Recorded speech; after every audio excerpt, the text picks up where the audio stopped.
Do we want our critical supplies like life-saving medical medicines and chips being made in China, or do we want them being made right here in the United States of America? Every American knows the answer to that question. China today announced that it is going to take resolute countermeasures. The expectation is that not only are they going to hit back with counter tariffs, but also with an expanded retaliation toolbox. So this includes potential export controls for more critical minerals, as well as punishing individual American companies.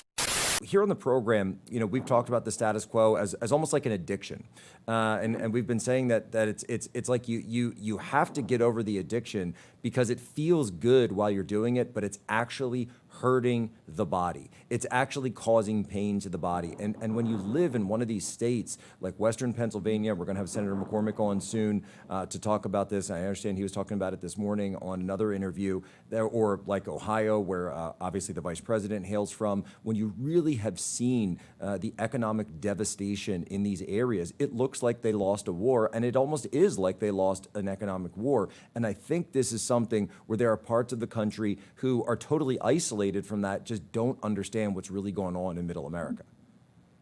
Yeah, and unfortunately, the business of Washington isn't really built for change. It's a bureaucracy that reacts like it's reacting right now, that flails out of control when someone dares to change it. We saw the attacks on DOGE when we decided to lift the hood of the federal government and realized that there's so much waste, fraud, and abuse that we're now getting rid of. Guess what the federal government did? It freaked out. Now we are making monumental changes to the way we do trade, to which our country is no longer being taken advantage of. And you've got politicians, I'll be the first to say it, on both sides of the aisle that are freaking out because, again, they do not like change. And the reality is President Trump was elected to bring change to Washington and really to bring change to the world. It might come to a surprise to some people, but if you've been watching anything that Donald Trump has been doing in his life, we understand disruption is something what he does, but it comes out better on the other side. President Trump implemented tariffs masterfully in his first term. He's going to do it again. But I'll caution anybody who's just worried about tariffs. Tariffs are one tool in the president's toolbox. We have tax cuts on no tax on tips, no tax on Social Security, no tax on overtime. We are continuing our deregulation. One of the first executive orders the president signed is for every 10 regulations, you have to get rid of 2. For every 1, you got to get rid of 10. Excuse me. And we are also revamping our energy apparatus to make sure that American energy is once again dominant. All of these things combined are going to lower prices, is going to make us stronger economically. It worked well in the first time around. It's going to work out again. Well, and this idea, by the way, of course, of lowering the energy prices, lowering the cost of oil, of a barrel of oil, which would then lead to the lower gas prices at the pump for everybody, that also goes to lower inflation. It goes to lower prices at the grocery store. It goes to lower the prices of housing because anything that gets shipped, of course, it's all coming down. And that's something where I think that a lot of people don't realize that the price of energy affects the price of everything. That's certainly something that, our friends in the Democrat Party seem to have an issue with, but it's something that President Trump really indelibly understands. Yeah, definitely. I mean, I come from Florida, and gas prices a year ago were over $3.50, and the average now is just over $3. So you're seeing that already. And the American people are not just seeing changes in prices at the gas pump, they're also seeing that in the grocery stores. So you're seeing the immediate impacts of what positive energy, pro-growth energy policies look like. That's having a positive effect on the economy.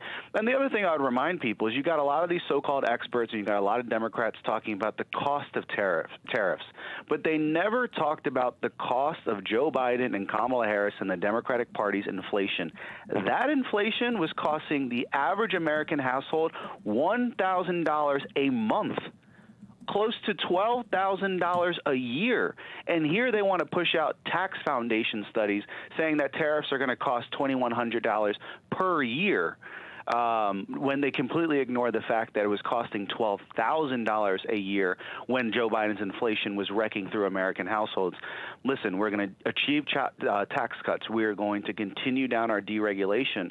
But continuing the old ways of Washington in which the world had a field day when it came to our trade, that has to end. So many American workers lost their jobs. It was a disadvantage to us when it comes to national security. We are correcting all this in less than 80 days on the job. President Trump, the last thing he wants to do is cause pain for the American people. He was elected based on the pain that the American people felt, not just economically, but when it came to their safety due to our open border.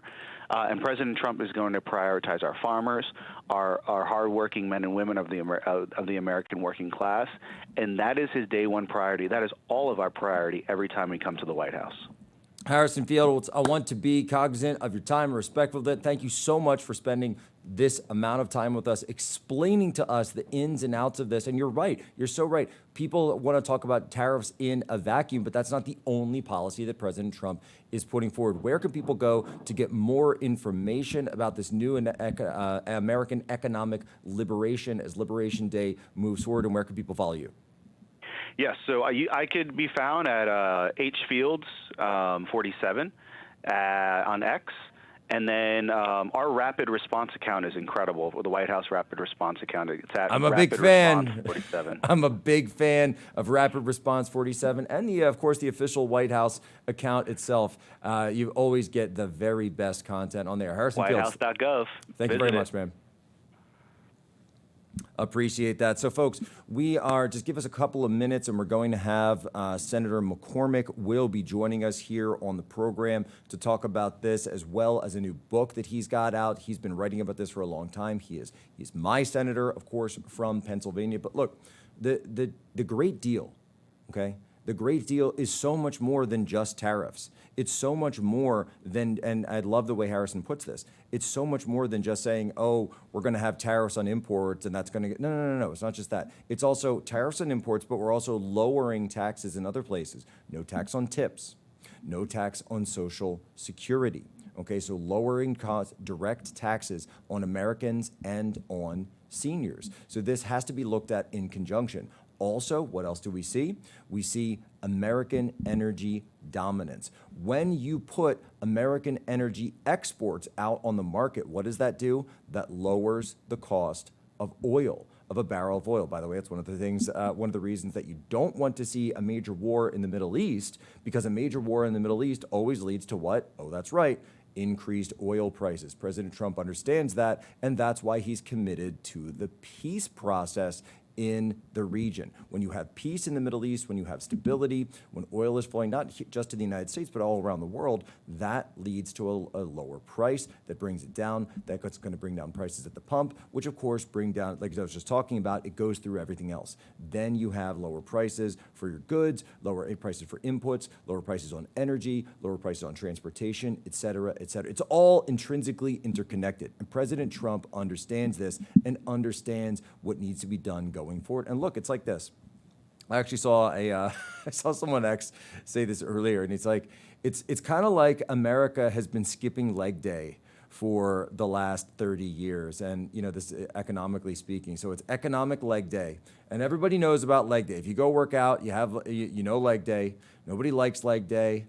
Nobody wants leg day. You think, oh my gosh, it's so painful. It's so troublesome. It's like, yeah, I like to do leg day on Mondays. I just get it out of the way. I just get out of the way, and then I'm done, and I don't have to worry about it for the rest of the week until the next Monday. And a leg day, you suffer because you can't walk up the stairs, you can't walk down the stairs. You can't.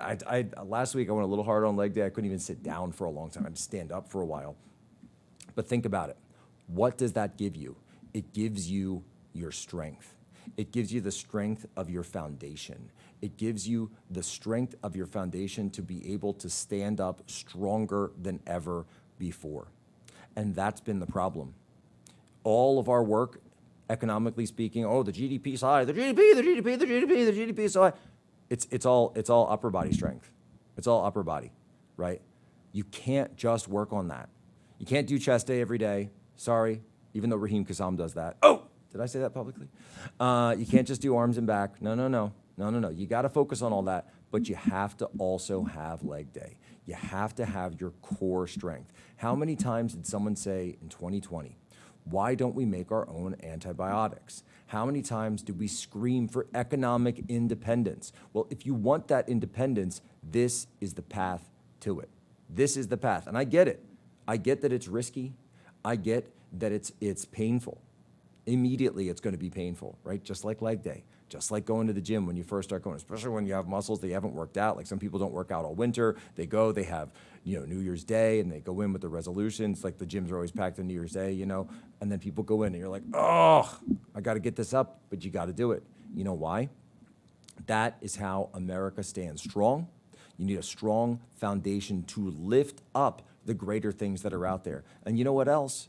As we wind down this experiment that has been the globalist American empire, then we don't need to worry about these things around the world as much anymore. We don't have to go to war with Russia. We don't have to go to war with Iran. In fact, we don't even need to go to war with China, because what will slow down the rise of China? Oh, that's right, actually rebalancing our trade with them. It's very simple. You want jobs, you want to stand tall against the human resources class and have a job that matters, a job that makes things. This is the way. It's called the Great Deal.